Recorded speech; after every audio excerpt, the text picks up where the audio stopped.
শুভ সন্ধ্যা। Nexus টেলিভিশনের ladies ক্লাবে নারীদের আড্ডায় আপনাদেরকে আমন্ত্রণ জানাচ্ছি।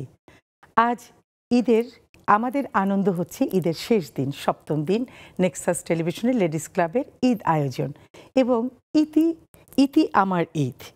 মানে ঈদ তো আসলে ইতি হয় না, তবে আজকের মতো ইতি আমাদের ঈদ। তো আজকে আমাদের স্টুডিওতে বরাবরের মতো ঝলমলে কিছু শিল্পীরা আছেন, আসলেই ঝলমলিয়ে আছে। আর অপেক্ষা করা যাচ্ছে না, পরিচয় করে দিচ্ছি স্টুডিওতে উপস্থিত সেই শিল্পীদের সাথে, নারী অতিথিদের সাথে, যাদেরকে দেখলে আপনারও ভালো লাগবে। ভীষণ প্রিয় মানুষ, আমারও তারা অসম্ভব প্রিয় এবং স্নেহের মানুষ। কেমন আছো তোমরা? ঈদ মোবারক। ঈদ মোবারক। আচ্ছা, আমি শুরুতে পরিচয় করিয়ে দিচ্ছি। সাদিয়া আয়মান, অভিনয় শিল্পী। তুমি নতুন একজন অভিনয় শিল্পী, ভালো লাগছে তোমাকে পেয়ে, তোমার অনেক গল্প শুনবো, তুমি কেমন কাজ করছো। সুমাইয়া শিমু, একসাথে কাজ করেছি, অনেক স্মৃতি। কেমন আছো? খুব ভালো আছি আলহামদুলিল্লাহ।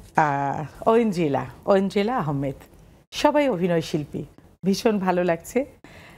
এক একটা প্রজন্ম তোমরা ধারণ করে আছো। আমরা পেয়েছি সাদিয়াকে। সবাইকে অনেক অনেক অনেক অনেক ভালোবাসা, ভীষণ ভালো লাগলো তোমরা সময় করে এসেছো এবং আমাদেরও খুব ভালো লাগছে। আপন আপন লাগছে, তাই না? সেটাই। তো আমরা সাদিয়াকে দিয়ে শুরু করি। ও বাচ্চা মানুষ, নতুন কাজ করছে, ওর গল্পই আমরা একটু শুনি। মানে আমাদের অনেক গল্প অলরেডি সবাই জানে, ওরটা এখনো কম জানে আমাদের থেকে। দর্শক তো শুনতে চাই। ইতি আমার ঈদ আজকের বিষয়। আজকে তো ঈদের সপ্তম দিন, তো সপ্তম দিনে আসলে এরকম একটা প্রোগ্রামে আসছি, আর পাশে সুমাইয়া শিমু আপু আছে। আমি কিন্তু আব্বুকে আসার সময় আমরা একসাথে এসেছি, একই লিফটে বলছিলাম যে আপনি আমার অনেক পছন্দের। কারণ আমি একটা সময় শুধু টিভি খুললে আমি তাকেই দেখতাম, আমি তাকে ছাড়া কাউকে চিনতাম না। আর প্রচুর কাজ করেছে। সো আমার কেন যেন তাকে আর মোশাররফ ভাইয়ের যে জুটিটা খুব ভালো লাগতো, বিশেষ করে এফএনএফ হাউসফুল আমার দেখা আর্টিস্ট ছিল। তো একসাথে আবার অভিনয় করবে নিয়মিত। এখন অভিনয় স্ক্রিন শেয়ার করতে পারবো কিনা জানি না, বাট একই সাথে শোতে আসতে পারে, আমার খুব ভালো লাগছে। আচ্ছা, ঈদের গল্পে পরে ফিরে আসে শিমু। মানে ঈদ মনে হচ্ছে আজকে? আজকে আমার ঈদই মনে হচ্ছে। কারণ যেটা হয়েছে যে ঈদের এই কয়দিন বের হয়েছি, বাসায় প্রচুর মানুষও এসেছে, আত্মীয় স্বজন বন্ধু বান্ধব, বাইরে বের হয়েছি, কিন্তু থাকে না যে একটা ঈদের মতো করে একটা রেডি হয়, একটু কিছুটা সাজগোজ করা, সেটা কিন্তু আজকেই আমি প্রথম করলাম। ঈদের জামা এটা একটা, মানে অনেকগুলোর মধ্যে এটা একটা জামা। অনেকগুলো জামা এখন এবার আমি প্রায় 7-8টা ড্রেস, একটাও নিজে কিনি নাই, সবাই সবগুলাই কেউ না কেউ উপহার পড়তে পেরেছে। আর কটা পড়তে পারো না? 3-4টা পড়তে পেরেছি। হ্যাঁ, কিন্তু থাকে না যে একদম রেডি হয়ে যেটা আজকে, তারপরে এই যে সবার সাথে দেখা হলো, আলো ঝলমলে। হ্যাঁ, এটা খুব নারীদের এই আড্ডা, এটা আসলে অসাধারণ। আর আমি মানে শুরুতেই মানে সাদিয়া এত সুন্দর করে মানে আমার কথা বললো। আমরা আসলে গল্পটা শুরু হয়েছে আমাদের সেই লিফট থেকে, যখন আমরা এসেছি মেকআপ রুমে, আমরা যখন মানে বসেছিলাম, আমাদের গল্প মোটামুটি ওখানে 50% ভালো লেগেছে। অনেক নতুনরা কিন্তু চেনে না, অনেক কাজ হয়তো মনে রাখিনি, তো সেখানে ওইভাবে মনে রেখেছে বলছে। এটা আসলে মানে ওর সাথে, ও যেমন সামনাসামনি আমাদের কখনো দেখা হয়নি, ও আমাকে স্ক্রিনে দেখেছে, আমিও দেখেছি। হ্যাঁ, কিন্তু জানি যে খুব ভালো কাজ করছে, কিছু কিছু দেখা হয়েছে। এত সুন্দরভাবে বললো, এটা তো আমার জন্য অনেক বড় একটা পাওয়া, ভালো লাগা। আমাদের জন্য ভালো যে সে আবার কাজ করছে, খুব ভালো একটা কাজ দিয়ে শিমুপুর একটা আবার কামব্যাক হয়েছে নুহাস ভাইয়ের যে পেটকেলা। আমরা চাই আপনি কাজ করেন, আমার সাথে স্ক্রিন শেয়ার হোক, এটা আমারও খুব ভালো লাগবে। আমিও চাই যে যারা এখন অনেক ভালো কাজ করছে ওদের সাথে আমিও চাই যে স্ক্রিন শেয়ার করতে, ভালো ভালো কাজ। শেখার শেষ নেই, এক্সচেঞ্জ হবে, নতুন পুরনো মিলে। খুব তো পুরনো না, কাজ একটু কমিয়ে দিয়েছে এরকম। ঐন্দ্রিলা, খুব সুন্দর সাজুগুজু করে আসছে। আমি পা থেকে মাথা পর্যন্ত তোমাকে দেখছি, শিমুকেও দেখেছি, ওকেও দেখেছি, ভালো লাগছে। বলো, ইতি আমার ঈদ। আজকে তোমার ঈদ মনে হচ্ছে? আমারও ঈদ মনে হচ্ছে, সাজুগুজু করে আসলাম। এটা কি ঈদের শাড়ি? না, এটা ঈদের শাড়ি না, বাট এটা আমার খুব পছন্দের নতুন শাড়ি ছিল। ঈদে তো আসলে গিফট পেয়েছি অনেকগুলো, তারপরে কিনেছিও। হ্যাঁ, দিয়েছিও, কিনেছিও। তো আজকে যেহেতু শাড়ি পরার ছিল সবার, যে শাড়ি পরবো, তো সাজগোজ করতে তো সবসময় খুব পছন্দ করি, সবাই আমাকে জানে আমি খুব সাজতে পছন্দ করি। বাট ঈদের যেটা ছিল যে ঈদটা খুব এনজয় করেছে, আজকে লাস্ট ডে, বাট আমার হলো লাস্ট মোমেন্ট পর্যন্ত শুটিং ছিল। একটা না পুরা ঈদের আগের থেকে ঈদের লাস্ট পর্যন্ত শুটিং, নাটকের না আমার শো গুলো যেগুলো ছিল আমি হোস্টিং করি যেগুলো, তো ইফতারের, ঈদের, আবার অনেকগুলোতে গেস্ট হয়ে গেছে 4-5টা। অভিনয় কি কমিয়ে দিয়েছো? অভিনয়টা আসলে আমি তো পড়াশোনা করেছি ফিল্মের উপরে, ডকুমেন্টারি বায়োগ্রাফি ওগুলো করা, সংসার চাকরি করছি, এই নিয়ে কিন্তু একটু পেছনে চলে গেছে। হ্যাঁ, চাকরিও করছি, সো সবকিছু মিলে আর কি সবকিছু সবাইকে একটু একটু সময় দিচ্ছি। সময়ের পরিবর্তনে জীবনের পরিবর্তন হয়, এটা মেনে নিয়ে মানিয়ে নিয়ে সামনে এগিয়ে যাওয়া। সেটা যেহেতু আমি মার্কেটিং এও পড়েছি, আবার ফিল্ম এন্ড মিডিয়াতেও পড়েছি, তো আমার জবও করেছি, ওই সাইডেরও কাজ করেছি। জব তো করছো? হ্যাঁ হ্যাঁ, আর উপস্থাপনা করছি, তো সবকিছু যেমন একটা গুটলু পুটলু আছে। তোমার? আমারও মাশাআল্লাহ 2 জন আছে। আচ্ছা, ওরা একটু বড় হয়েছে? জি জি, হ্যাঁ। আচ্ছা আচ্ছা। তো এক একটা লাইফের এক একটা পার্ট থাকে, ওই প্রত্যেকটা পার্টকে এনজয় করা। আমি যেমন একদম জন্মের পর থেকে স্ক্রিনের সামনে, আমার জ্ঞান হওয়ার আগে থেকে আমি 1.5 বছর বয়স থেকে স্ক্রিনের সামনে অ্যাক্টিং, মডেলিং, হ্যাঁ, গান, নাচ, অভিনয়, উপস্থাপনা। কিংবদন্তি বুলবুল আহমেদ, শ্রদ্ধেয় আমাদের অগ্রজ, আমাদের একজন, কি বলবো, মানে একেবারে ভোলার মতো না আসলে। ওনারা হচ্ছেন আমাদের কি বলবো, মানে আমাদের অগ্রজ তো অবশ্যই, কিন্তু ফলো করার মতো। আমার জন্য তো my father and mentor and my universe. আমার কিছু সৌভাগ্য হয়েছে আঙ্কেলের সাথে কিছু কাজ করার। আমরা জানি না একসাথে করেছি না, কিন্তু কাজ করেছি। হ্যাঁ, আপু করেছেন আব্বুর সাথে অনেক কাজ, আপুর সাথে আমার অনেক কাজ হয়েছে। আমরা যখন কাজ করতাম তখন তো 2 শিফটে কাজ হতো, এবং ডায়েরি মেইনটেইন করতে হতো, একটা শুটিং থেকে আরেকটা শুটিং এ যাচ্ছি 30 ডেজ। তোমার বাবার একটা মজার কথা আমার মনে পড়েছে, একটা শুটিং এ, এবং আমার এমন ভাগ্য, শিমু দেখো তুমিও শোনো, মানে শ্রদ্ধেয় গোলাম মোস্তফা স্যার ছিলেন, উনি ছিলেন, তারপরে তোমার বাবা ছিলেন, আরও একজন এরকম ওনাদের প্রজন্মের একজন ছিলেন। তো তোমাদের যে গাড়ি চালক, সে হঠাৎ দৌড়ে মেকআপ রুমে আসছেন, বলছে স্যার স্যার বৃষ্টি হচ্ছে বাইরে। তো তোমার বাবা নির্বিকার ভাবে বললেন, বৃষ্টি তো বাইরেই হয়। তো সবাই মানে এই যে একটা মজা। হ্যাঁ, তারপরে শ্রদ্ধেয় মোস্তফা আঙ্কেল ছিলেন, গোলাম মোস্তফা আঙ্কেল। তো ওনার যেহেতু আন্টি অসুস্থ, একদম বেড রিডেন, তো ওনার শুটিং সবসময় 8:30 পর্যন্ত, মানে ওনাদের কাছে শিখেছি। তো ওনার সিকোয়েন্স হচ্ছে না, আমার নিজেরই খারাপ লাগছে। আমি বলছি, আঙ্কেল আপনার সিকোয়েন্স হচ্ছে না, বলে কি অসুবিধা নেই, আমি টাইম দিয়েছি রাত 8:30 পর্যন্ত, ওরা যতটুকু করবে, না করবে, আমি তো টাইম দিয়েছি, আমার তো শিডিউল দেয়া। তো এই যে এগুলো শেখার, যে অস্থির হয়ে যাওয়া না, আমার যেহেতু শিডিউল দেয়া, আমি একজন আর্টিস্ট, ওরা আমাকে সম্মানই দেবে। তো আসলে অনেক শিখেছি ওনাদের কাছে। তো তোমার বাবার সাথে আমার মোটামুটি টুকটাক কাজ করার সৌভাগ্য হয়েছে। আচ্ছা, তোমার কাছে যাই সাদিয়া, এবারের ঈদ কেমন করলে? নাটক, তোমার তো অনেক ব্যস্ততা। হ্যাঁ, ঈদের আগে তো আগের দিন পর্যন্ত শুটিং করেছো?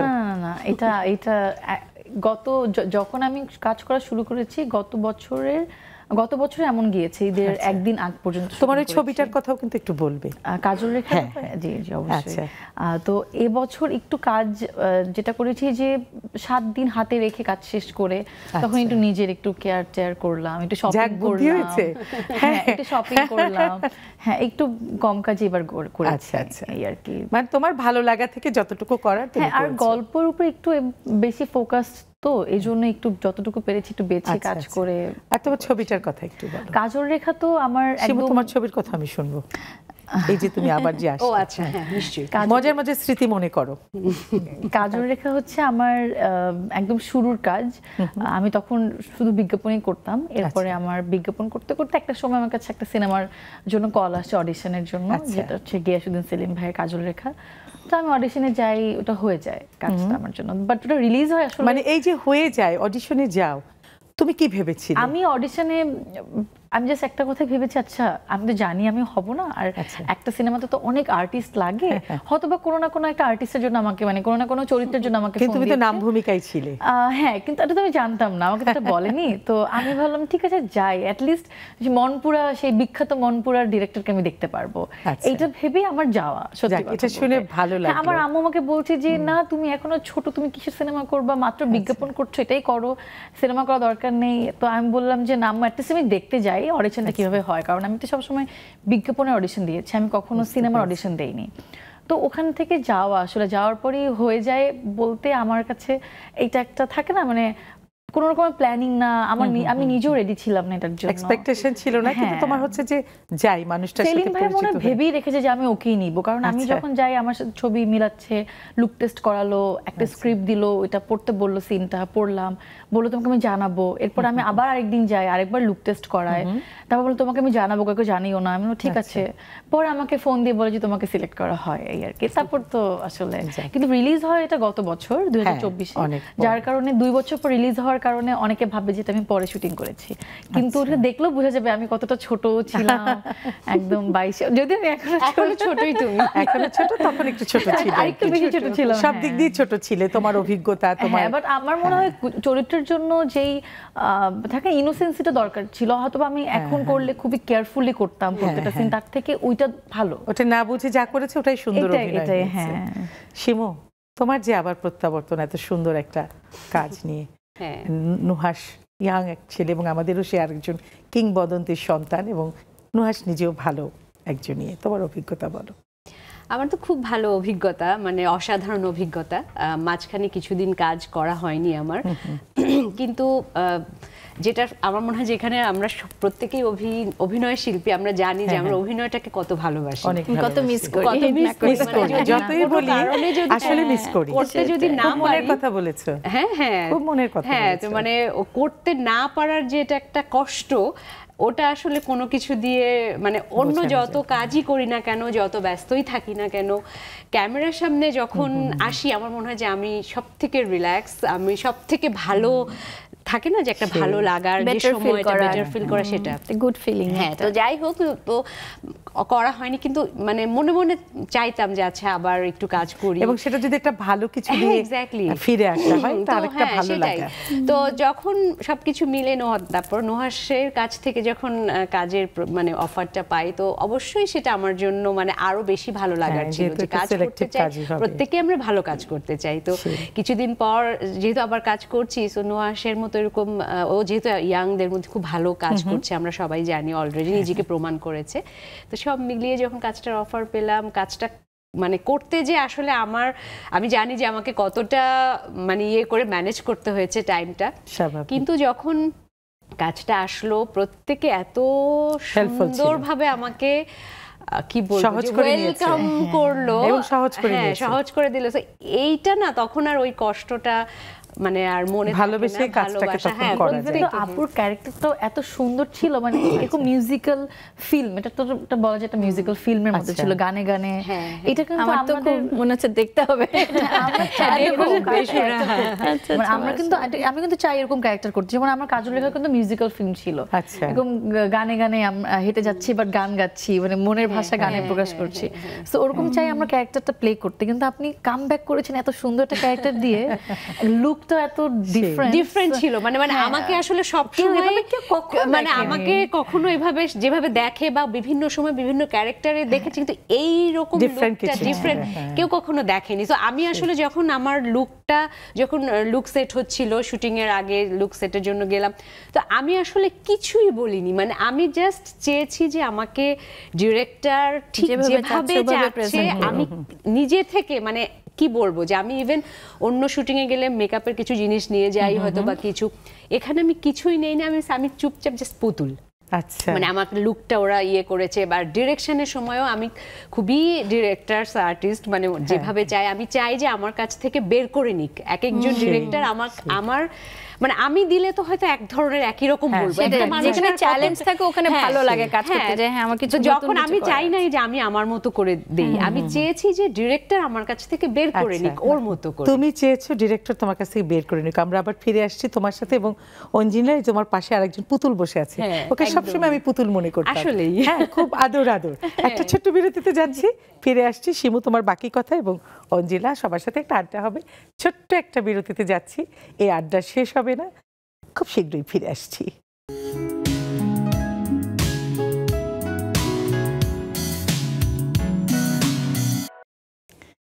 ফিরে এলাম আমাদের আড্ডায়, ঈদ আনন্দ আড্ডায়, নেক্সাস টেলিভিশনের লেডিস ক্লাবের নারীদের আড্ডায়। শিমু, তোমার বাকি গল্প। হ্যাঁ, তো যেটা আমি বলছিলাম যে আমি একদমই ডিরেক্টরস আর্টিস্ট হতে চাই।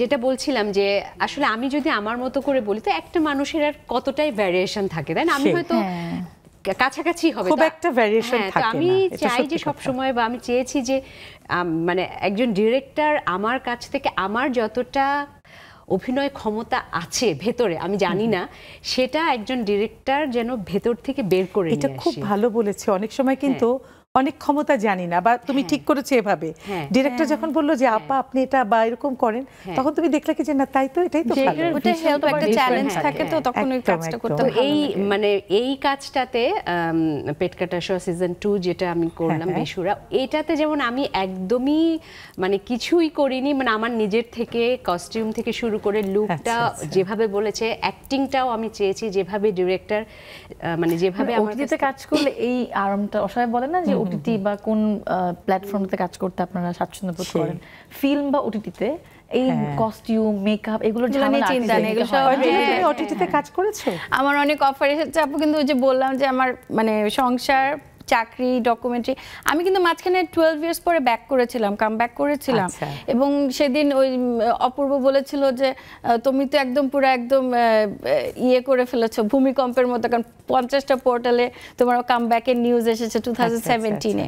তখন আমি মাইক্রোসফটে জব করি, তো তখন আমি দেখা গেছে যে একটানা 7-8টা নাটক করলাম, এবং বাসা, অফিস, শুটিং সব মিলে এত এক্সস্টেড, মানে মনে হচ্ছিল কি অনেকদিন গ্যাপ, খালি সংসার করছি, যখন কাজ করতে গেছি তখন এত অফার, রেগুলার কাজ করছি, এরকম ইন্টারভিউজও দিচ্ছি, তখন মনে হল কি না আমার আসলে ওই মাঝে মাঝে কাজ করাটাই ভালো।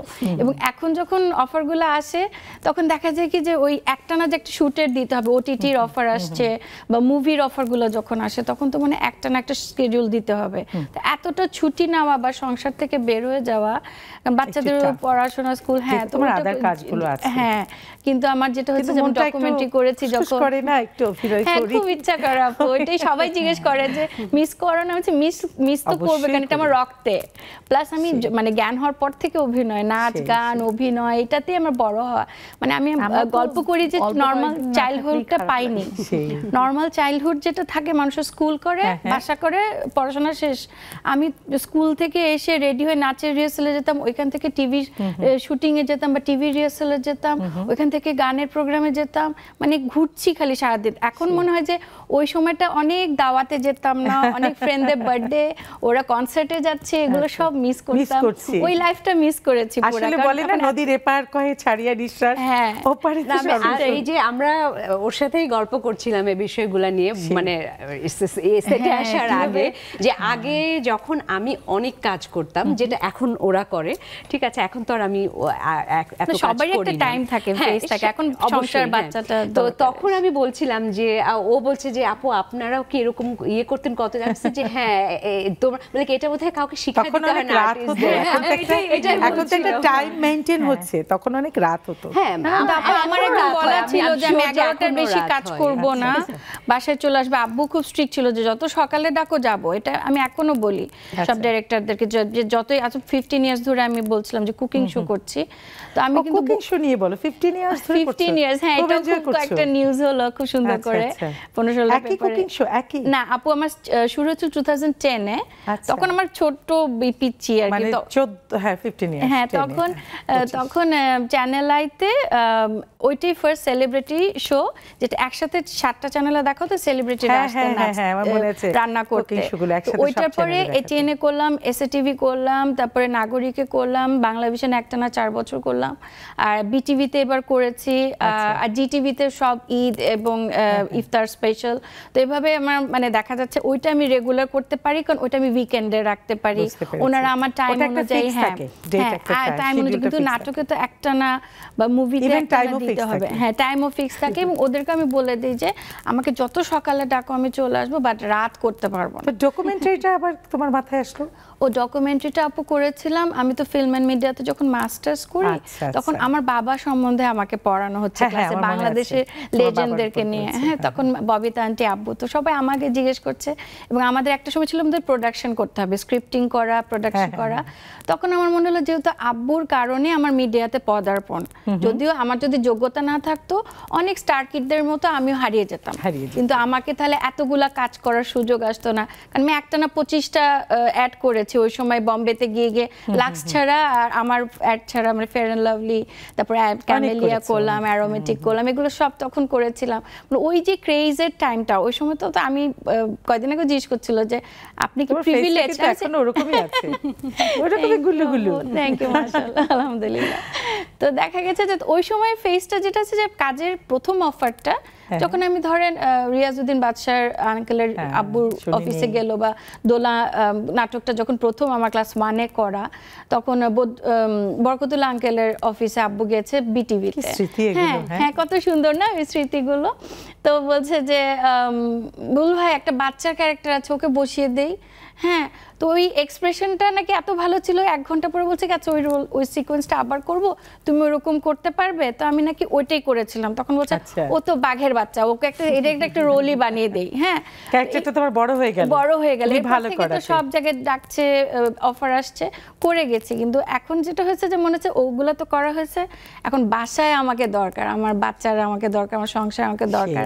প্লাস আমি এত কষ্ট করে পড়াশোনা করেছি, অনার্স মাস্টার্স, এত ভালো রেজাল্ট, ওই ডিগ্রিটাকেও কাজে লাগানো দরকার। কিন্তু ওই যে যেটা বললাম যে মিস করি অনেক, অবশ্যই অভিনয়টাকে। তুমি তোমার মায়া শালিক নিয়ে বলো। মায়া শালিক আরো অনেক কাজ আছে, আমি এটা দিয়ে শুরু করলাম। তুমি তোমার স্পেশাল কাজগুলো নিয়ে একটু। মায়া শালিক হচ্ছে আমার জন্য স্পেশাল, আমার জন্য 3টা কাজ খুব স্পেশাল, কারণ ওই 3টা কাজেই আমার শুরু। আসলে শুরুতে কাজল রেখা, যদি পরে রিলিজ হয়, কিন্তু এরপরে আমি একটা কাজ করি মিজানুর রহমান আরিয়ান ভাইয়ের ফুলের নামে নাম। আচ্ছা, ফুলের নামে নামের চরিত্রটা দেখে শিহাব শাহিন ভাইয়া তার ওই ফিল্ম, ভালো ভালো ডিরেক্টর, ওই ফিল্ম মায়া শালিক। তুমি কিন্তু লাকি আসলে, এই যে একটা ভালো ডিরেক্টর। আমার নামের অর্থ সৌভাগ্যবতী, আমি আম্মুকে বলি যে এই নামটা রাখার জন্য থ্যাংক ইউ। মনে হয় এটা একটু আসলে শুরুটা তোমার ভালো। তো শিহাব শাহিন ভাইয়া তখন 2020 সাল থেকে যতদূর জানি বলেছিল যে মায়া শালিকের কাজ, লেখালেখি নিয়ে কাজ করছে। হ্যাঁ, ডক্টর জাহান সুলতানা হচ্ছে মায়া শালিকের রাইটার।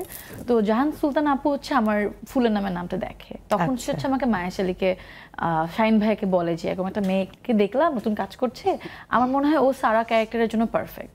তারপর হচ্ছে শাহিন ভাই আমাকে একদিন ডাকে অডিশনে, অডিশন বলতে আমাকে ডেকে আমার কথা শুনছে, জার্নি শুনছে, সে জাস্ট বুঝার চেষ্টা করছে যে আমি ওই ক্যারেক্টারের জন্য ফিট কিনা। পরে আমাকে যখন পুরো গল্পটা বললো, আমি বললাম ভাইয়া মানে এত বড় ক্যারেক্টার, মানে মায়া শালিক, হ্যাঁ আমি কিভাবে এটা করব, এত বড় ক্যারেক্টার, আমি তো কখনো এত বড় কাজ করিনি। নাটক করা এক জিনিস, আর একটা ওয়েব ফিল্ম করা, মানে লিড ক্যারেক্টার, তাও অপূর্ব ভাইয়ার বিপরীতে, তো এটা আমার জন্য একটু টাফ। তখন বললো যে না, আমার মনে হয় তুমি পারবা। তো শাহিন ভাইয়া পুরো টিম খুব কনফিডেন্ট ছিল আমাকে নিয়ে, কাজটা করি। আর ওটা তো একদম শুরুর জার্নি, তো এরকম বড় স্ক্রিপ্ট এতদিন ধরে শুটিং আমি কখনো করিনি। তো যার কারণে একদম আমার পুরো থাকে না ইমোশনটা, আমি পুরো ইনভলভ ছিলাম ওই পুরো প্রজেক্টে। যেমন এখন একটা মানে শুরু কোনো কান্নার কোনো সিন ছিল না, শুরু থেকে খুব ইমোশন, খুবই রোমান্টিসিজম বেশি। ইমোশনটা বলতে হচ্ছে যে রোমান্টিক যে ইমোশন, ওই ব্যাপারটা, কিন্তু কান্নার কোনো কিছু নেই। কিন্তু কান্নার একটা সিন ছিল, অনেক বড় একটা সিন, তো যেটার জন্য পুরো আমি ওইটাই বলবো করে যে, কারণ তখন তো গ্লিসারিনের আমি জানি না যে গ্লিসারিন দিয়ে কান্না করতে হয়, ভালো জানো না, যার জন্য তুমি ন্যাচারালি কেঁদেছো। হ্যাঁ, আমি চাচ্ছিলাম যে আমি ওই সিনটা একদম যতটুকু পারি ন্যাচারালি করব। তো ওই সিনটা আমি এর আগে 3 দিন শুটিং করি, আমি 3 দিন আমাকে ভাত খাওয়া বন্ধ ছিল শুটিং এ। শাহিন ভাইয়া বলেছে যে ওকে ভাত দিবা না, এন্ড অপূর্ব ভাইয়েরও সেম, কোনো ভাত খাওয়া বন্ধ, আমাদের ভাত খেতে পারবো না, জানি না, মনে হয় ক্যারেক্টারের জন্য, দুঃখী চেহারা করার জন্য। অপূর্বর সাথে কাজ করে কিন্তু মজা আছে অনেক। আমি যখন ওর সাথে বিলাভ করলাম পুরো রোমান্টিক, বিদেশ থেকে একটা ছেলে আসছে, একটা এরকম খুব সুন্দর মেয়ে বিয়ে করবে দেখে পাগল। আর যখন সাংসারিক ভালোবাসা তখন আমি খুন্তি নিয়ে ওর পিছনে দৌড়াচ্ছি। এবং ওই শুটিং এর সময় ও পুরো আমার সাথে ডিফারেন্ট। আমি বলছি কি তুমি কি আপসেট কোন কিছু দিয়ে? বলে কি না, আমার তো এই নাটকটা খালি তোমার সাথে ঝগড়াঝাটি চলবে, এজন্য মুডে থাকার চেষ্টা করছি। মানে গুলুমুলি ছিল, মানে একটা টিনেজ মেয়ে 18-17 বয়স, কিন্তু ভাত খাওয়াটা নিষেধ ছিল। আমি জানি না কেন, জানতেও চাই না, আমি জিজ্ঞেস করি না ওকে। ঠিক আছে, ডিরেক্টর বলেছে। আর আমি তো তখন একদম প্রথম যেটা আপু বললো যে সেটা দিয়ে যেরকম বলে সেভাবে, হ্যাঁ। এবং যেহেতু ওয়েবের ব্যাপারটা এটা একটু, হ্যাঁ, যেদিন আছে আমার কান্নার আমাকে বললো যে আজকে এই সিনটা করবো, ঠিকমতো পড়ে এসো, কারণ এর পর দিন মানে শুধু তোমার এই সিনটাই করবো। এর আগে শুধু অপূর্ব ভাই একটা যেটা সিন হলো, তো আমার কল টাইমটা দেরিতে ছিল। আমি বাসা থেকে সেট করে গিয়েছি যে আমি আজকে সেটে গিয়ে ভাত খাবো। আমি সেটে গিয়ে আমি বলেছি প্লিজ আমাকে অন্য কিছু দিবা না, আমাকে মানে ফার্স্ট মেকআপ টেকআপ নিয়ে আমি বললাম ডাকো প্রোডাকশন লোকে, আমি ভাত খাবো। প্রোডাকশন লোক এসে বলছে আপু কি দিয়ে ভাত খাবেন? হেয়ার স্টাইলিস্ট বলতেছে যে না আপু ভাত খাবেন, আপুকে চিকেন নিয়ে আসেন, সালাদ নিয়ে আসেন। আমি বলছি না, আমি আজকে ভাত খাবো, প্লিজ আমাকে আজকে একটু আমাকে একটু আমার মতো করে। আমি ভাত খুব পছন্দ করি, যারা আমার শুটিং এ তো আমাদের অনেক মজার মজার খাওয়া থাকে, অনেক রকম ভর্তা থাকে, অনেক ভাতটা তরকারি। ঘুম দিলাম, আচ্ছা ভাত ঘুম, একটা ঘুম দিলাম, আমাকে জাস্ট সেটার আগে ডাক দিও। জাস্ট আমি ওই সিনটা করতে যাওয়ার পর আমাকে বলো গ্লিসারিনটা ইউজ করে। আমি বললাম আমি গ্লিসারিন দিব না, কারণ আমি গ্লিসারিন দিলে আমার মাথায় সেট থাকবে যে আমি গ্লিসারিন দিয়েছি, এখন আমার কাটতে হবে। সো যার কারণে আমি জাস্ট, যেহেতু আমার পুরো সিনটা পড়ার, আমি পুরো 3 দিন একটা জার্নির মধ্যে দিয়ে গিয়েছি একটা ক্যারেক্টারে, তুমি ইনভলভ হয়ে গেছো, ওটাকে কনসিভ করে ফেলেছো। ওই পুরো সিনটা যে একটু আগে আমাদের সেটা একজন ক্যামেরার পিছনে একজন ভাইয়া মাত্র বললো যেটা, যে ওই সিনটা তার স্পেসিফিক্যালি বলে খুব ভালো হয়েছে, কারণ আমার মনে হয় তখন খুবই ইনোসেন্ট ছিলাম, তো আর অনেক বেশি অ্যাক্টিং জানতাম না, অনেক বেশি নিয়মকানুন জানতাম না, মনে হয় একদম বলে দিয়েছি ক্যামেরার সামনে ওইটাই। সো ওইটা আমার জন্য আসলে মানে ওই আমার পুরো ক্যারিয়ার হয়তো আমি সামনে আরো ভালো কাজ করব ফিউচারে, কিন্তু মায়া শালিক শুধু আমার জন্য না, ইভেন আমার যত দর্শক আছে যারা আমাকে মায়া শালিকের মাধ্যমে চিনেছে, এটা তাদের মনে রেখেছে, খুবই মনে রেখেছে। আমার কাছে আমরা এই গল্প আরো শুনবো, কিন্তু এরপরে এই যে নাটক, ঈদ, আমরা ঈদকে হারিয়ে ফেলছি, আমরা ঈদে চলে যাবো। ফিরে আসছি ছোট্ট একটা বিরতি। শিমু জমিয়ে রাখো তোমরা গল্প, অঞ্জুলা জমিয়ে রাখো, একটা ছোট্ট বিরতিতে যাচ্ছি, ফিরে আসছি খুব শীঘ্রই।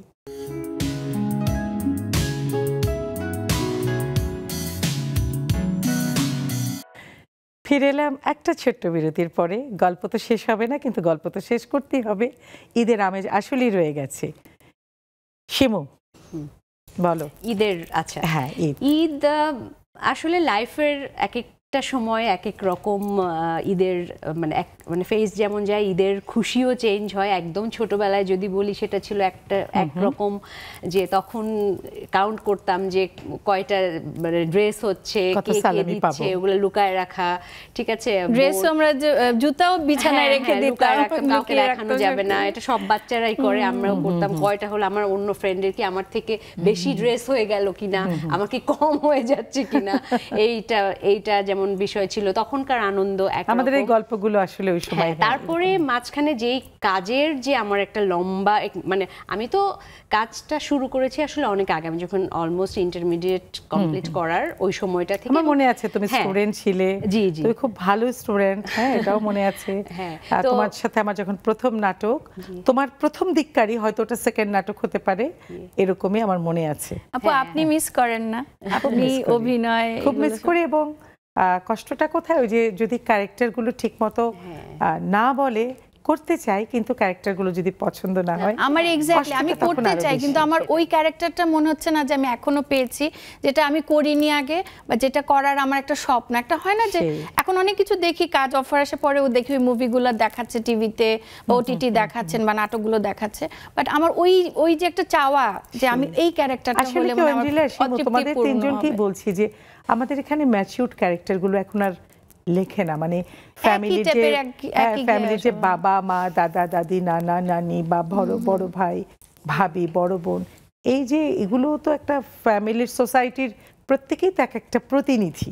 তবে এখন লিখে, কিন্তু এমন টেলিভিশনের তুলনায় আমার কাছে মনে হয়, জানি না, আমি যতটুকু দেখেছি এখন মনে হয় যে ওটিটির ক্ষেত্রে এটা ওটিটি, যেটা আমি রিসেন্ট একটা কাজ করেছি, ওখানে যেমন যারা আসলে অভিনয় ডিফারেন্ট একটা ক্যারেক্টার ছিল আমার। কিন্তু আপু এটা আপনি অনেকগুলোর মধ্যে একটা দুইটা পাবেন, কিন্তু বেসিক্যালি যেটা হয় যে এখন লাভ মানে রিলেটেড দুইটা পার্সনের উপর ডিপেন্ড করে, মানে এগুলো কারণ আছে, বাজেটের ব্যাপার, বাজেটের ব্যাপার, ওই তো বেশি ক্যালকুলেটিভ হয়ে যায় বলে। যেহেতু আমি রেগুলার নাটক করছি, হ্যাঁ তুমি তো এখনকার, তুমি বলতে পারবে ভালো। দর্শকদের একটা চাহিদা থাকে এখানে, যেমন আমি অনেক ডিফারেন্ট, আমি তো ক্যারিয়ারের শুরুর দিক থেকে আমি ব্লেসড আলহামদুলিল্লাহ যে আমার ডিরেক্টররা আমাকে দুই রকম কাজই করিয়েছে। যেমন আমি খুব লাভ রোমান্টিক নাটকও করেছি, আবার খুবই থাকে না যে দায়িত্বশীল একটা মেয়ে, সংসারের অন্যরকম জীবনের জীবন যুদ্ধের গল্প, বাট আমি আমার শ্বশুর শাশুড়িকে দেখে রাখছি, মানে জীবন যুদ্ধের গল্প।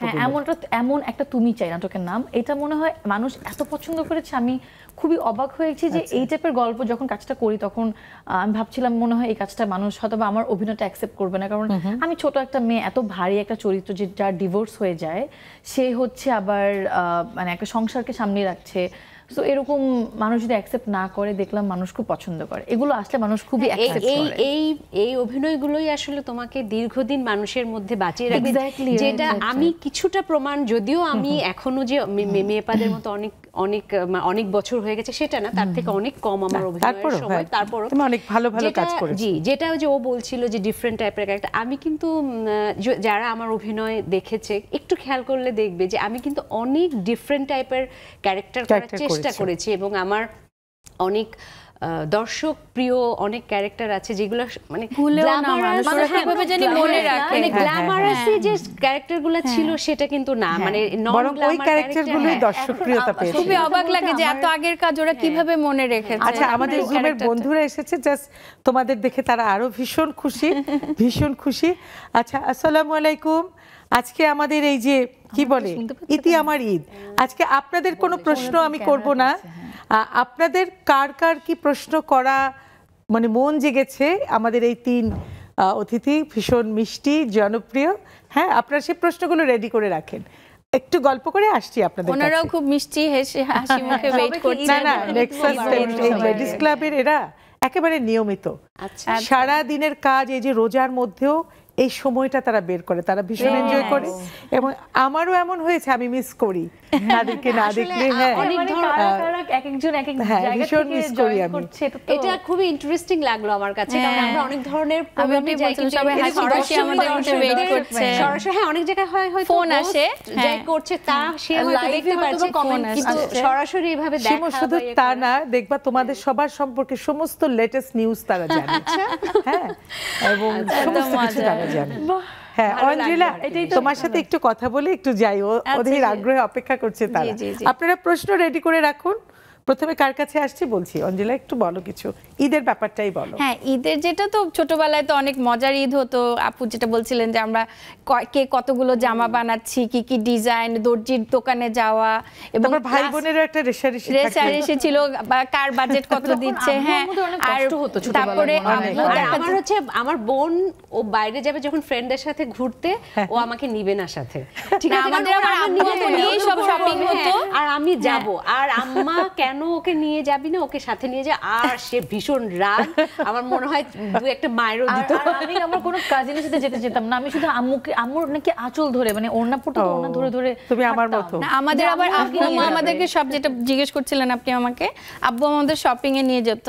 তো আমার দেখা যেত যে আমার ভাই বোন অত সাজগোজের ইয়ে না, বাট আমার বোন কিছু কিছু সময় ফ্যাশন করতো। আমি ছোট থেকে খুব মানে অনেক সবকিছু ম্যাচিং ক্লিপ থাকবে, ঘড়ি থাকবে, জুতা থাকবে, সানগ্লাস থাকবে। তো সবাই আমাকে ঈদের সময় জিজ্ঞেস করতো যে ঈদের আগের প্রিপারেশন তো গেল, ভাইয়া দর্জি দোকানে ওয়েট করছে, দর্জি কখন কাপড় দিবে, এরকম। আর আবার সবাই গিফট দিত, বাসাম দাদার বাড়িতেও ছোট, নানার বাড়িতেও ছোট। তো ঈদের দিন সবাই আমাকে খালি দেখলে জিজ্ঞেস করতো এটা কত নাম্বার, এটা কত নাম্বার। এখন এত বছর পরে আমার আম্মু সেদিন আমাকে বলছে, আমি আবার মানে ফেসবুকে পোস্ট করি ডে 1 লাঞ্চ ডিনার, ডে 2 মানে কোথায় কোথায় যাচ্ছি, আমার আম্মু আমাকে এসএমএস করছে যে এটা কত নাম্বার। আচ্ছা, আমরা একটু জুমে চলে যাচ্ছি। ঠিক আছে, হাসিনা আপা কাকে কি প্রশ্ন করতে চান বলুন। আজকে ইতি আমাদের ঈদ, সবাইকে ঈদ মোবারক। আসলে অনেক গর্ববোধ হচ্ছে যে আমাদের নারীরা এত গুণী গুণী মানুষ বসে আছে স্টুডিওতে, আর নেক্সাসের মাধ্যমে কথা বলার সুযোগ পেয়েছি। আপু আমি না আজকে আপনাদের কিছু কাজের কথা বলি, দু একটা, যেমন হচ্ছে খুব পছন্দের এবং প্রিয়, এবং আমি এই সাথে অনুরোধ করব যদি কারো সুযোগ হয় এই জিনিসগুলো দেখার, আপুদের কাজগুলা। মেমি আপু রিসেন্টলি একটা নাটক দেখলাম, অল্প কিছু সময় কিন্তু ফাইন একটা নাটক, জীবনের পরীক্ষা, আর একটা নাটক মায়া। আচ্ছা। আর ঐন্দ্রিলাপুর অনেক পুরনো একটা নাটক শোভা, সাংসারিক ভালোবাসা, অপরাধী। সাদিয়া আইমানের নাটক তো মায়াশালিক অসাধারণ। তারপর রিসেন্টলি ডক্টর আদনান, শেষের বিন্দু। সুমাইয়া শিমু আপুর নাটক কথা, নাটকটা তো একদম এক্সিলেন্ট, 5বারও দেখা যায় এরকম একটা নাটক। এক জোনাকির আধার, স্বপ্নের চিতা, ফাইন ফাইন। এখন আপনাকে আমি একটা গোল্ড মেডেল দিয়ে দিলাম ওদের সবার তরফ থেকে, দারুণ বলেছেন। আচ্ছা মিষ্টি আপা, মিষ্টি আপা আমি ওয়ালাইকুম আসসালাম। ছোট্ট করে বলতে হবে, হাসিনা আপার মতো এত লম্বা করে না, যদি উনি ভালো বলেছেন, ভালো লেগেছে, শিল্পীরাও খুবই খুশি হয়েছে। ছোট্ট করে কোনো প্রশ্ন করুন। আচ্ছা, শিমু আপু, অঞ্জিলা, ওরা আমার অনেক প্রিয় আর একটা আপু, সবাইকে দেখি, নাটক দেখি, অনেক অনেক ভালো লাগে। আপনারা খুব ভালো থাকে। ঈদের ইতি হয়ে গেছে, কিন্তু আপনাদের নাটক জানে ইতি না হয়, আমরা জানি আরো আরো এর চেয়েও ভালো ভালো নাটক পাই। অনেক ধন্যবাদ, অনেক ধন্যবাদ। মমি আপু ছোট্ট করে, মমি আপু শুনতে পাচ্ছেন? তাহলে উনি কথা ভালো থাকেন, আপনিও ভালো থাকবেন। ধন্যবাদ। মমি আপু শুনতে পাচ্ছেন? আচ্ছা নাহিদা নেলি আপা, মমি আপু শুনতে পাচ্ছেন না। নাহিদা নেলি আপা ছোট্ট করে, আপনার সামনে ঝলমলে, হ্যাঁ ঝলমলে কারা বসে আছে দেখছেন তো? তারা, তারাদের সাথে কি কথা বলবেন বলুন। হ্যাঁ নাহিদা নেলি আপা শুনতে পাচ্ছেন? আচ্ছা শুনতে পাচ্ছেন না, পাচ্ছেন? জি জি, নাহিদা নেলি আপা আনমিউট করুন। আসসালামু আলাইকুম মিমি আপু। ওয়ালাইকুম আসসালাম। আজকে এতগুলো তারা, সব তারাদের ঈদের শুভেচ্ছা। হ্যাঁ আকাশ থেকে ঝলমলে তারারা নেমে এসেছে, আকাশ থেকে ঝলমল করছে তারা, একদম উজ্জ্বল হয়ে আছে আকাশটা। তো সবাইকে একদম প্রাণ থেকে ঈদের শুভেচ্ছা। অনেক অনেক, আপনাকেও ঈদের শুভেচ্ছা। আমরা আসলে গর্বিত। হ্যাঁ থ্যাংক ইউ। আচ্ছা হ্যাঁ ফাইমা সুলতান আপা একটু ছোট্ট করে, ফাইমা সুলতান আপা আমরা একটা ব্রেকে চলে যাব, ছোট্ট করে মিষ্টি মিষ্টি হেসে হেসেই বলুন। ইয়া হাবিবি কাইফা হালুকা। ভালো আছি। আচ্ছা ভালো আছি আলহামদুলিল্লাহ। এখানে অনেক কবুতর ভাইও থাকে। এই নাটকটা আমার মনের মধ্যে এখনো গেঁথে আছে, ইয়া হাবিবি। আর অঞ্জলি আপুর কথা কি বলবো, রূপনগরের সে টিচার, মানে কিছু কিছু অভিনয় আছে আসলে দেখেছেন কত বড় দর্শক। Thank you so much. এই বয়সে আমি চাইতাম যে অঞ্জলি আপুর মতো একটু মানে সুন্দরী থাকতে, মানে আপুকে এত ভালো লাগতো। আর সবাই আপনার মাশাআল্লাহ এখন এত সুন্দর। আপনাকে আমি দেখেছিলাম জাহাঙ্গীরনগর ইউনিভার্সিটিতে, জাকি আপুর সাথে আপনার কথা সেদিনও বললাম, সোমায়া আপুর কথা। আপনি আচ্ছা আমাদের এই যে আমাদের যে ছোট্ট বাবু সাদিয়া, হ্যাঁ আমাদের অহংকারও এখন আমাদের নতুন প্রজন্ম প্রতিনিধিত্ব করছে, ওর কথা বলুন। সাদিয়া ওর কাজ দেখেছেন নিশ্চয়ই। আচ্ছা ঠিক আছে, আমরা একটা ছোট্ট বিরতিতে যাচ্ছি। আপনাদের এত জানার কিছু, এত ওদেরকে ভালোবাসা দিলেন, ওরা কিন্তু ভীষণ খুশি। একটা ছোট্ট বিরতিতে চলে যাচ্ছি, ছোট্ট একটা বিরতিতে যাচ্ছি, ফিরে আসছি খুব শীঘ্রই।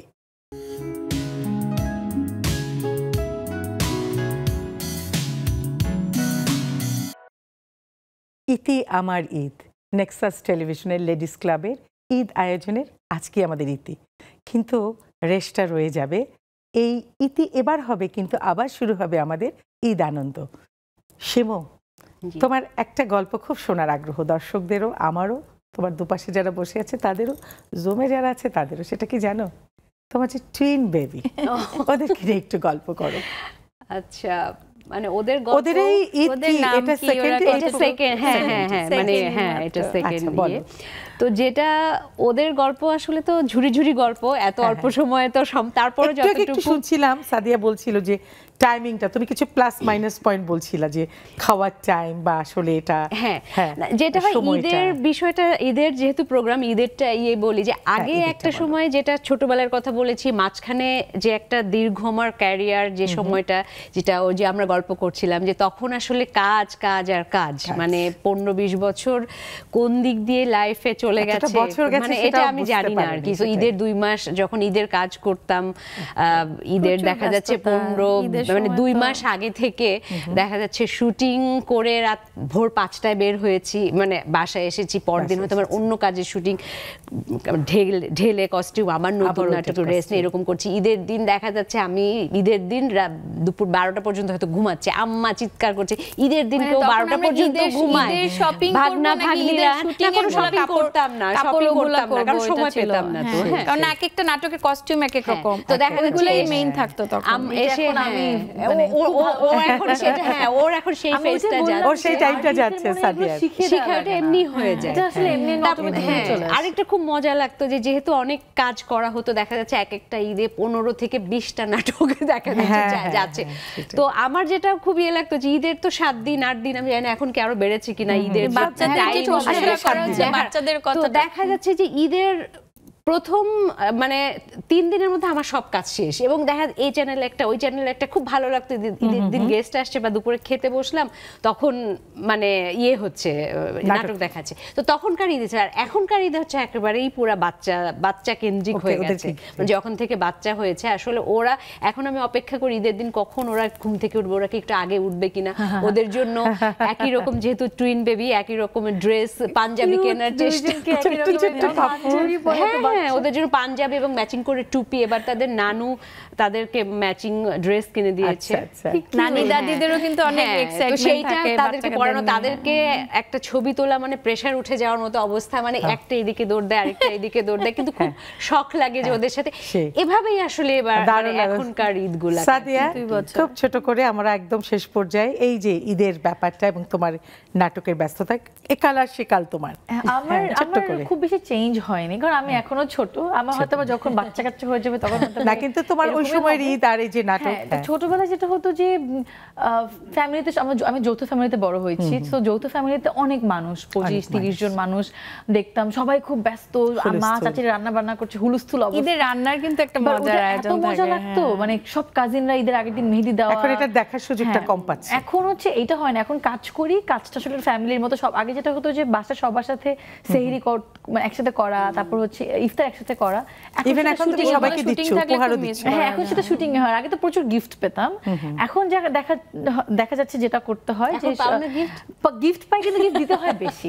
আবার যেমন সালামি, এখন মানে কারোর কাছে সালাম করব চাবো, তার থেকে মনে হয় যে না থাক সালাম করি, দোয়া করেন, এতটুকুই।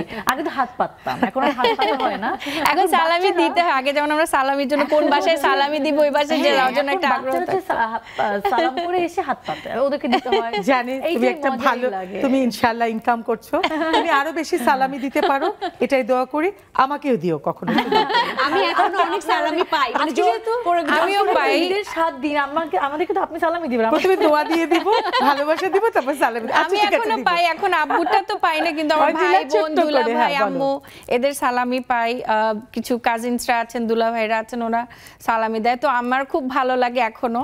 আর ওই যে এটা বললাম, এখনো আমার ঈদের ওই যে কতগুলা ড্রেস, আমার বোন সেদিন ঈদের অনুষ্ঠানে ওর বাসাতে প্রথম দিনের দিন বলছিল যে ও এখনো বড় হয়নি, ও এখনো ওই ঈদের এক্সাইটমেন্ট, কি সাজবে, কোথায় খাবে মেহেদি। হ্যাঁ, আমি সব বাসায় সব থেকে ছোট। এই যে আপু এখনো দেখেন আমার মেহেদি, ওদের হাতে মেহেদি নাই, আমি এটা দেখছিলাম যে ওদের আমার মেহেদি চলে যাচ্ছে, আমার মন খারাপ। মেহেদি দিতে পারি নাই কারণ আমি ঈদের যে বাচ্চাদের ধরবে গায়ে মেরে যাবে তো, গেলাম তখন চিন্তা করলাম এখনই নিব, কিছুক্ষণ পরে পুরাটা আমার ড্রেসে বাঁধলে। আচ্ছা, এরপরে সামনের ঈদে আমরা সবাই দেখো, আমিও দেইনি, আমার বাচ্চা যদিও ছোট না, আমরা মেহেদি রাঙিয়ে আসবো হাতে। হ্যাঁ, আমাদের এখন বিদায় নেবার পালা, চলে যাই। হ্যাঁ, একটু জুম থেকে চলে আসি। আর ওনারা ওয়েট করছে। সামান্থা, আমাদের যাবার সময় হয়েছে, তোমাকে মিস করছি, তোমার কথা সবাই শুনতে চাচ্ছে, বলো ছোট্ট করে। আমি সাদিয়াপুর বিগ ফ্যান, ওনার প্রত্যেকটা নাটক আমি দেখছি, আমার নাটক নাই যেটা আমি দেখি নাই। আমার সব থেকে ফেভারিট নাটক হচ্ছে যখন তখন, এত সুন্দর অভিনয় করেছে, আমি প্রত্যেকটা, আমার যতগুলো ফিল্ম ছিল প্রত্যেকটা ফ্রেন্ডকে ট্যাগ করছি। এছাড়াও আমি প্রত্যেকটা নাটক আমি দেখছি, খুব ভালো অভিনয় করেন উনি। ওনার জন্য আজকে আমি আসছি, না আমি আসতাম না। তোমাকে সবাই দেখো কত ভালোবাসে, তোমার কথা মন দিয়ে শুনেছে, তোমার জন্য সবার অনেক দোয়া, ভালোবাসা। হ্যাঁ, আর ওনার মনে অপেক্ষা করছেন না আরো। আচ্ছা, রেবেকা কবির আপা, আপনার সাথে কথা বলি আমরা বিদায় নেব। বাকি যে কজন আছেন আজকের মতো মাফ করে দেন, কথা হবে আবার। রেবেকা কবির আপা। সবাই বসে মিমি আপা, ঈদ মোবারক। আর অতিথি যারা আছেন সব শুভেচ্ছা ও ভালোবাসা। সবাইকে খুব পছন্দ করি, সাথে আপনাকেও। আসলে ঈদের ইতি এই কথাটা বলতে শেষ নাই। 10 বার আজকে মনে হয় কয়েকদিন, 5 দিন 6 দিন হলো ঈদের শেষ নাই। হাসি খুশি জীবন রাখলেই প্রতিটা দিনই ঈদের মতো হয়ে যায়, এটাই আমি বলবো সবসময়। আচ্ছা নার্গিস আপা, ছোট্ট করে একটু বলুন। আসসালামু আলাইকুম ওয়া রাহমাতুল্লাহি ওয়া বারাকাতুহু। আপনাদের সবাইকে খুব পছন্দ করি, আর সবার অভিনয় দেখি, নাটক খুব ভালো লাগে। আর ঈদের ইতি তো বলা যাবে না। আচ্ছা, অনেক ধন্যবাদ, অনেক ভালোবাসা। রুমা আপা 5 সেকেন্ড। হ্যাঁ রুমা আপা। আসসালামু আলাইকুম। সবাইকে ঈদ মোবারক। সবাইকে অনেক সুন্দর লাগছে। আবার সামনে ঈদ আসছে, শেষ হয়ে শেষ হবে না, একটা যাবে আর একটা আসবে, আনন্দ লেগেই থাকবে আমাদের। সবাইকে শুভেচ্ছা। ওকে, অনেক ধন্যবাদ, অনেক ভালোবাসা। যারা বাকি রয়েছেন পরের বার কথা হবে, ভালো থাকুন। আচ্ছা একটু করে করে 3 জন তোমরা ঈদের শুভেচ্ছা জানাও, 10 সেকেন্ড করে 3 জনের। ঘড়ি দেখছি, ঘড়ি দেখবো। শুরু করো সাদিয়া। সবাইকে ঈদ মোবারক, ঈদের শুভেচ্ছা। ভালো থাকবেন সবাই, ফ্যামিলির সাথে আছেন, ঈদ কাটাচ্ছেন, এটাই। সুমাইয়া। সবাইকে ঈদের অনেক অনেক শুভেচ্ছা, ভালোবাসা। ঈদের আনন্দ চলছে, এখনো চলছে, চলতেই থাকবে। এ করতে করতে আবার সামনের ঈদ চলে আসবে। আমরা চাই না ঈদের আনন্দ শেষ হোক। তারপরও সবাই সুস্থ থাকবেন, নিরাপদে থাকবেন, সবার জন্য শান্তি বয়ে আনে এরকম কাজ করবেন। ধন্যবাদ। অঞ্জিলা। আসসালামু আলাইকুম সবাইকে। নেক্সাস টিভির সব দর্শকদেরকে অনেক অনেক ঈদের শুভেচ্ছা। ঈদ শেষ হবে না, একজন আপু যে বললেন যে আমাদের প্রতিটা দিনই ঈদের মতো আনন্দ উৎসবে কাটুক, এটা আমরা সবাই দোয়া করি ইনশাআল্লাহ। আর আমার খুব ভালো লাগলো নেক্সাসের এই আয়োজনে আসতে পেরে, আপুর সাথে, তারপরে যে দর্শকরা আমাদের সাথে জয়েন করেছেন, এটা খুব ভালো লেগেছে। অন্য চ্যানেলে ফোনে থাকে, এখানে আমরা লাইভ দেখলাম, এটা অন্যরকম এক্সপেরিয়েন্স, ভালো লাগা। আপনারা যে আমাদের নাটকের নামগুলো মনে করে বলেছেন, এত ভালোবাসেন, আপনাদের সবাইকে অনেক ধন্যবাদ। তোমাদেরও অনেক অনেক ধন্যবাদ, দোয়া, ভালোবাসা। সামনের বার আমরা হাত রাঙিয়ে আসবো। ভালো থাকো। একদমই শেষ সময় চলে এসেছি। এখানে ইতি আমার ঈদ। আজকের মতো নেক্সাস টেলিভিশনের লেডিস ক্লাবের ঈদের এই ইতি হলো, কিন্তু সামনে আবার আমরা ঈদের আনন্দ নিয়ে আসব। সবাই ভালো থাকুন, সুস্থ থাকুন, আনন্দে থাকুন, ঈদের আমেজ থাকুক আপনাদের মাঝে। আল্লাহ হাফেজ।